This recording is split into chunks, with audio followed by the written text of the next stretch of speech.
Salut cyberindépendants et futurs cyberindépendants, c'est Alex et aujourd'hui on va voir 5 revenus passifs à mettre en place, 5 revenus passifs rentables à mettre en place. Alors avant de démarrer cette vidéo, cliquez sur le bouton là en dessous, par là, je sais jamais décidément, pour vous abonner à la chaîne YouTube et rejoindre plus de 3000 abonnés à la chaîne YouTube, 3000 cyber indépendants.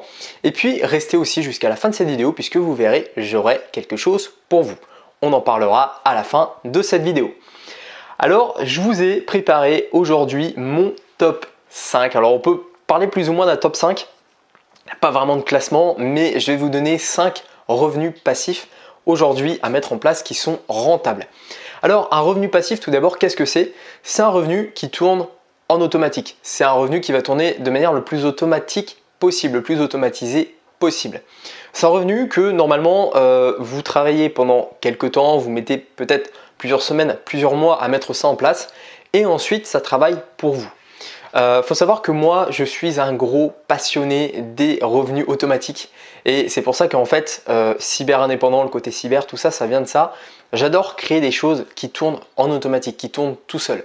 Des sortes de machines à cash en fait, si vous voulez, et qui tournent vraiment en automatique. J'ai juste voilà, de temps en temps à intervenir dessus, à contrôler, voir si tout fonctionne, si tout tourne bien, et c'est tout. Franchement, il n'y a rien de plus génial que de se dire, voilà, je vais travailler pendant un mois sur un truc, et après ça va tourner tout seul.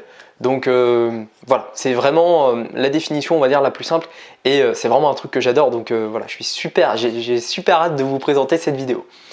Alors, 5 revenus passifs, j'ai fait le tri, il y a plein de revenus passifs qui existent et honnêtement voilà, pour moi il y en a 5 qui ressortent vraiment et qui sont vraiment passifs. Alors il faut savoir que chaque revenu, il y a plusieurs manières de le faire. Vous pouvez plus ou moins le rendre automatisé, plus ou moins le rendre passif. Ça dépend après vraiment des choses et comment vous allez le mettre en place en fait. Donc le premier revenu passif, c'est des royalties. Alors les royalties, c'est concrètement vous écrivez un livre, vous faites des photos, vous êtes producteur, vous faites des musiques. Et bien une fois que c'est fait, par exemple vous passez votre livre, vous le mettez sur Amazon par exemple, ou vos images vous les mettez sur des sites pour revendre vos images, ou la musique pareil vous les mettez sur un Beatport ou quoi, et bien en fait vous allez donc faire des ventes automatiques. Par exemple votre livre sur Amazon, vous l'écrivez une fois, donc vous faites un e-book, vous le mettez donc sur la plateforme d'Amazon et puis tous les jours voilà, vous aurez des clients qui vont aller voir donc qui vont aller sur la page de votre livre et qui vont l'acheter et donc vous allez toucher des royalties. Pareil donc pour les images, si vous êtes aujourd'hui un photographe, vous faites des photos, je sais pas, vous voyagez, vous faites des photos, vous pouvez ensuite revendre vos images sur un site et puis vous allez toucher des droits d'auteur, vous allez toucher des droits sur toutes les images, toutes les personnes qui vont acheter vos images en fait ça va vous rémunérer. Et pareil pour la musique, voilà, vous êtes producteur, vous signez par exemple sur un label un morceau et puis vous allez toucher bien évidemment des royalties aussi dessus. Alors cette fois c'est vraiment passif, vous avez juste finalement à créer, que ce soit le livre, à voir vos images ou à créer votre morceau. C'est vraiment passif dans le sens où après voilà, une fois que c'est fait, ça tourne en automatique. Par contre, vous n'aurez pas de gros résultats avec ça dès le début. Ça c'est long. Pour les livres, alors pas besoin non plus d'être best-seller, hein, pas besoin d'être un grand auteur pour faire un maximum, pour faire énormément de ventes sur votre ebook, surtout sur Amazon aujourd'hui. Mais voilà, dès le début, ça peut être un peu compliqué, le temps de faire vos premières ventes, tout ça. Donc passif, oui, ultra rentable, je dirais moyen sur le court terme. Pas trop rentable dans le sens où vous allez peut-être passer 2-3 semaines à écrire votre livre minimum et pas avoir de gros résultats tout de suite, mais par contre après sur le long terme ça peut évidemment vous pouvez avoir de gros chiffres. Pareil pour les images, voilà, après bon vous êtes en voyage, vous faites plein de photos, vous avez plein de superbes photos, vous pouvez bien évidemment les mettre sur une plateforme et toucher des royalties dessus. Mais c'est pareil, vous avez besoin de prendre des photos et ça peut prendre du temps. Et puis pour la musique, voilà, c'est long de produire un morceau, des fois il n'y a pas de vente du tout, vous êtes sur des petits labels qui font pas une promo de dingue de votre morceau, donc après voilà, ça dépend vraiment, mais en tout cas, les royalties c'est vraiment passif et vous touchez des droits. Ensuite, deuxième revenu passif que je recommande, c'est les systèmes à abonnement. Alors ça se dit SaaS, c'est en fait des systèmes à abonnement. Alors il y a plusieurs manières, il y a plein de variantes. Vous pouvez par exemple proposer des formations à abonnement. Voilà, donc par exemple vous êtes, une fois de plus, je trouve des exemples, vous êtes dans la niche par exemple je sais pas, de la cuisine, c'est un exemple que je donne souvent et pourtant j'y connais rien en cuisine. Vous êtes dans la niche de la cuisine, et bien vous pouvez par exemple proposer, je sais pas, à toutes les personnes qui vous suivent, vous leur dites voilà, je vous propose une formule, vous payez 10 € par mois et toutes les semaines vous recevez un cours de cuisine, vous recevez des recettes de la semaine, vous recevez, je sais pas, par exemple un menu pour la semaine pour vous éviter de vous prendre trop la tête avec les courses et tout. Donc voilà, ça peut être pas mal. Et effectivement, un système à abonnement, pareil, ça tombe en automatique. Vous avez juste à créer le contenu. Après, ce qu'il faut savoir, c'est qu'au bout d'un moment, vous pouvez aussi déléguer le contenu à quelqu'un. Si vous avez assez de revenus, vous pouvez après déléguer pas mal de choses. Donc ça, c'est la première chose. Ensuite, la box mensuelle. Alors box mensuelle, il y en a plein aujourd'hui qui existent. Il y a des box pour le thé, il y a des box pour les gentlemen entre guillemets, c'est-à-dire que vous recevez une cravate, vous recevez des trucs. Vous avez des box pour tout aujourd'hui, des box pour le sport. Et ça, les box, c'est bien dans le sens où c'est pareil, c'est des revenus récurrents qui reviennent. Et si par exemple vous vendez une box 30 €, que vous avez 100 personnes qui achètent votre box, voilà, je vous laisse calculer, mais ça vous fait quand même du gros revenu. Donc c'est pareil, ça peut prendre un peu de temps à la préparation, mais une fois de plus, c'est des choses qui peuvent être déléguées par la suite, qui peuvent être sous-traitées. Le dropshipping par exemple est une très bonne solution pour ne pas avoir de stock à gérer, tout ça, et vous pouvez faire des box mensuelles en dropshipping. Il suffit de contacter un fournisseur et puis après il peut vous faire ça. Ensuite, vous avez aussi des prestations de services. Donc c'est pareil, vous pouvez proposer par exemple, moi je crée des WordPress, et bien vous pouvez dire ok, le WordPress, je fais toutes les semaines, enfin tous les mois, je vous fais les mises à jour des logiciels, tout ça sur WordPress. Je vous fais un check-up complet, check-up des mises à jour, check-up SEO, je vous fais un check-up complet de votre site et tous les mois vous facturez tant. Alors là, vous allez me dire ouais mais non Alex, c'est pas passif ça. Et bien justement, par la suite, vous pouvez le déléguer, vous le déléguez à quelqu'un. Alors vous allez gagner moins d'argent effectivement que si vous le faisiez vous-même, mais ça sera passif. Passif. Et voilà, vous payez quelqu'un sur 5euros.com, sur Fiverr ou sur quelqu'un que vous connaissez, ou voilà, vous contactez carrément un prestataire, vous lui dites ok, le client, enfin vous lui dites pas, mais le client vous paye par exemple 50 € par mois ou 100 € par mois pour faire les mises à jour, tout ça. Et bien si vous pouvez payer quelqu'un 50 € pour qu'il le fasse, et bien vous avez 50 € qui tombent en automatique. Donc voilà, il faut toujours après, dans les revenus passifs, être dans cette logique de déléguer pour effectivement ce soit passif. Et puis ensuite, vous avez les logiciels. Alors les logiciels, ça va être tout ce qui est application sur iPhone. Voilà, il y a plein de trucs à abonnement, il y a plein de trucs ensuite qui reviennent, tout ça. Donc contactez un développeur, créez une application si vraiment c'est votre truc, si vraiment vous avez envie de créer une application.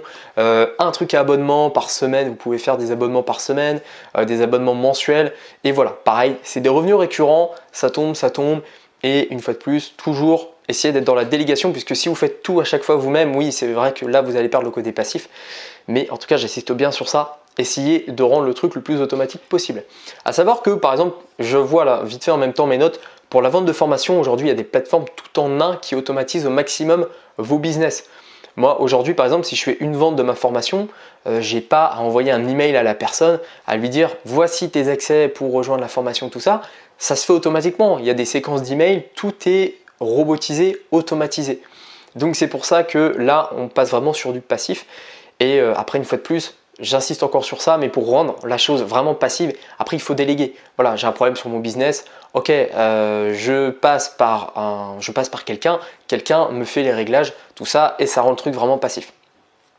Donc voilà, c'était le deuxième revenu passif rentable à mettre en place.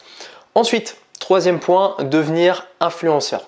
Alors, devenir influenceur, ça peut paraître compliqué, mais c'est plus du travail sur le long terme en fait, devenir influenceur. Le fait de devenir influenceur, ça va vraiment vous permettre de gagner de l'argent de manière passive, notamment grâce à l'affiliation. Alors je me suis noté plusieurs choses, hein. J'ai noté marque, partenariat. Il faut savoir que ces choses-là, c'est pas vraiment passif en fait, puisque vu que c'est votre image, vous ne pouvez pas forcément déléguer. Vous avez 1 million d'abonnés, je sais pas, sur Insta, vous ne pouvez pas dire à quelqu'un, ok, tu vas me faire une vidéo, tu vas me faire une vidéo sur ça à ma place et tu vas gagner des abonnés, tout ça, enfin voilà, tu vas déléguer le truc en fait. C'est pas possible puisque c'est votre image. Donc à ce moment-là, vous ne pouvez pas déléguer ce genre de contenu. C'est pas possible. Par contre, là où vous pouvez vraiment rendre la chose passive, c'est notamment grâce à l'affiliation. Et là, l'affiliation, j'en ai parlé sur plusieurs vidéos sur ma chaîne YouTube. Mais en général, pour faire des gros revenus sur de l'affiliation, il faut avoir une communauté. Si aujourd'hui vous n'avez pas de communauté, vous pourrez faire des bons résultats sur l'affiliation, mais vous ne pourrez pas faire des gros résultats sur l'affiliation.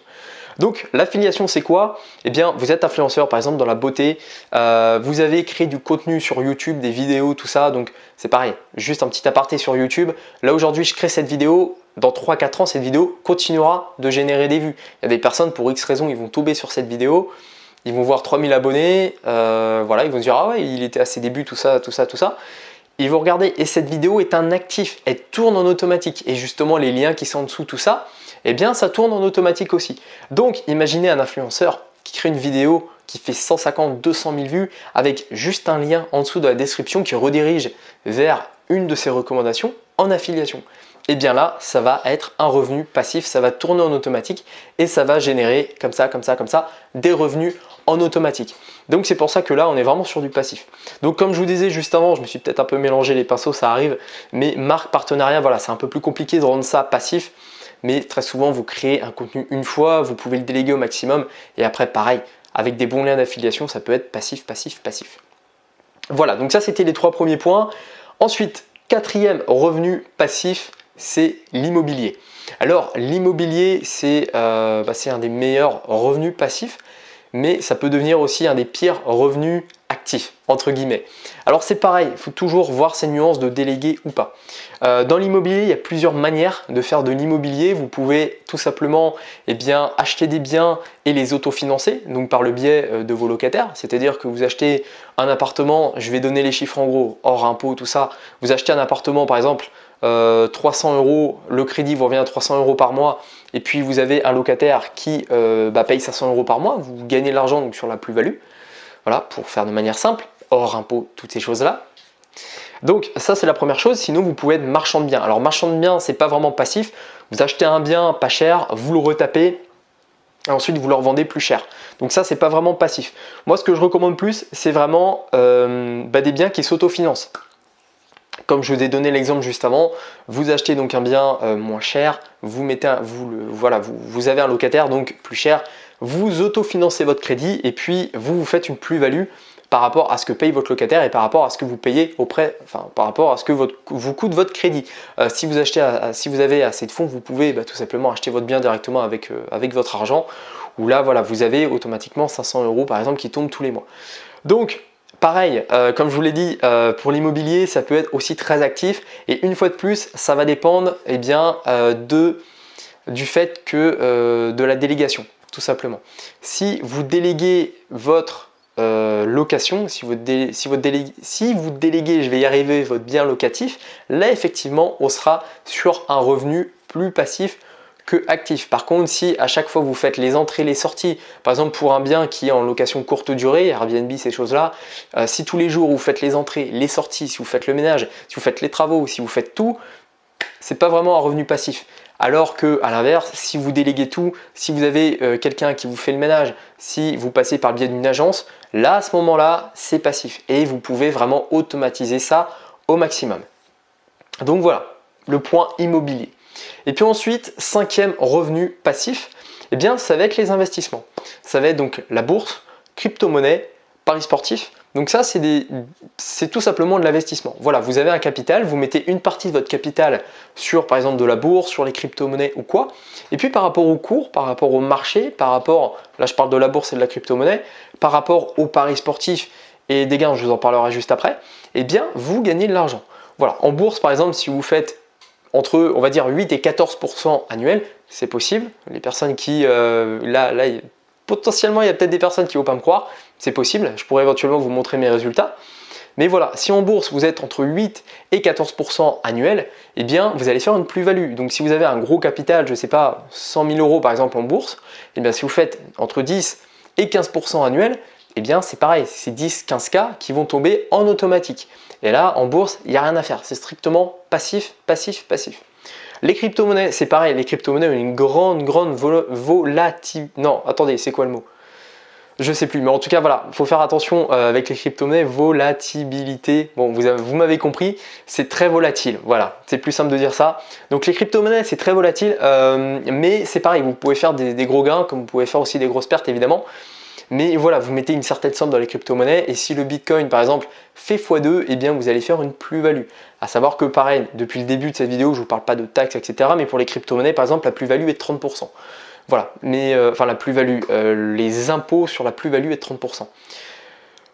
Mais voilà, c'est pareil, les crypto-monnaies, c'est un investissement. Vous investissez votre argent plutôt que de le laisser sur un livret A, vous investissez votre argent là-dedans et puis vous gagnez de l'argent par rapport à la montée ou à la baisse du cours. Mais voilà, c'est pour ça que les crypto-monnaies, je vous en ferai une vidéo dédiée au niveau de l'investissement de crypto-monnaies, mais je conseille de mettre un peu moins quand même d'argent sur les crypto-monnaies. Et puis les paris sportifs, alors les paris sportifs, moi je fais ça depuis bientôt 2 ans. Je vous ai mis un lien d'ailleurs dans ma description. C'est tout simplement en fait un programme que voilà je suis tout simplement en fait des pronostics de paris sportifs. Et puis je mets tel pari, mais j'y connais rien en sport, en foot, j'y connais absolument rien. Moi je suis plus tennis que foot. Et voilà, je suis tout simplement des pronostics. Et à la fin de l'année, j'ai une rentabilité voilà, qui fluctue, donc ça dépend. Je vous invite à cliquer sur le lien dans la description. Par rapport au pari, ça doit être au milieu, enfin vous trouverez, vous lirez, vous trouverez. Donc voilà, en tout cas les investissements c'est vraiment passif, c'est vraiment des revenus passifs. Et voilà, vous mettez de l'argent, vous mettez une partie de votre capital dessus et après ça génère de l'argent en automatique. Donc pour résumer cette vidéo, pour résumer les 5 revenus passifs, le premier, les royalties. Donc revente de livres, vos images, revente de musique, enfin vous touchez des royalties sur vos livres, images, musique. Deuxième point, les abonnements, donc les systèmes par abonnement, vente de formation, les box mensuelles, les prestations de services, les logiciels ou applications. Ensuite, être influenceur, donc le troisième point par rapport à des marques, des partenariats, tout ça en affiliation pour automatiser bien le truc. Quatrième point, l'immobilier, donc un bien locatif qui s'autofinance ou pareil, vous allez gagner de l'argent avec de la plus-value. Et puis enfin, cinquième point, des investissements, donc bourse, crypto-monnaie, paris sportifs. Voilà, donc c'était donc les 5 revenus passifs rentables que je vous conseille. Donc pour revenir sur ça, voilà, un revenu passif peut devenir un revenu actif. Ça dépend de la manière dont vous allez déléguer, ça dépend de la manière dont vous allez le faire. Mais tous les revenus que je vous ai présentés, vous pouvez vraiment en faire des revenus passifs comme vous pouvez en faire des revenus actifs. Voilà, la royalty, si vous passez plus de temps à créer du contenu plutôt que de le vendre, bah c'est pareil, ça ne sera pas passif. Si les abonnements, les formations, vous automatisez pas, vous faites tout seul, pareil, ça sera plus actif que passif. La box mensuelle, si vous gérez trop vos colis, vos trucs, pareil, ça sera trop actif. Influenceur, si vous faites que des partenariats, que des vidéos, pas forcément de l'affiliation, ça sera plus actif. L'immobilier, le marchand de biens, si vous faites en plus tous vos travaux, si vous faites les entrées-sorties, ça sera plus actif que passif. Et pareil, il n'y a que l'investissement où là éventuellement ça sera passif, mais sinon le reste, voilà. Donc pensez à déléguer et pensez à peut-être, enfin après c'est plus psychologique qu'autre chose, mais honnêtement, moi je préfère gagner 50 € en automatique, vraiment en automatique, que de gagner le double, mais de devoir passer toutes les semaines 2-3 heures à, on va dire, gérer la machine. Voilà, moi je préfère gagner moins, mais que ça tourne vraiment en automatique. Après, c'est au choix de chacun. Il y en a qui préfèrent se dire ok, je vais passer un peu de temps, mais je vais gagner plus. Mais à ce moment-là, c'est plus vraiment passif. Donc c'est pour ça, je vous invite à vous poser les bonnes questions sur ce que je viens de vous dire. Voilà, et bien écoutez, on arrive à la fin de cette vidéo. Donc, comme je vous l'ai dit au début de cette vidéo, j'ai quelque chose pour vous. Donc cliquez là juste en dessous dans la description. Vous cliquez sur le premier lien, je vous offre une formation offerte. Donc vous cliquez sur le lien, vous arrivez sur une page, vous rentrez votre prénom, vos adresses mail, vous cliquez sur valider. Et vous recevrez automatiquement 4 jours de vidéos. Donc c'est 4 vidéos en fait de formation dans lesquelles je vous apprends à vous lancer dans le web entrepreneuriat. Donc si aujourd'hui vous partez de zéro ou vous avez quelques connaissances, eh bien ça va vous aider vraiment à vous lancer ou à vous améliorer dans le web entrepreneuriat. Et justement, on parle un peu de bourse, on parle un peu d'investissement, on parle de comment gérer son argent, tout ça. Donc voilà, c'est super intéressant. Il y a déjà plus de 1000 personnes qui ont rejoint cette formation. Donc je vous invite à faire de même. Et en plus, c'est gratuit. Donc on ne refuse jamais ce qui est gratuit. Voilà. Et bien écoutez, il ne me reste plus qu'à vous souhaiter une seule chose. à votre succès et aussi beaux revenus passifs.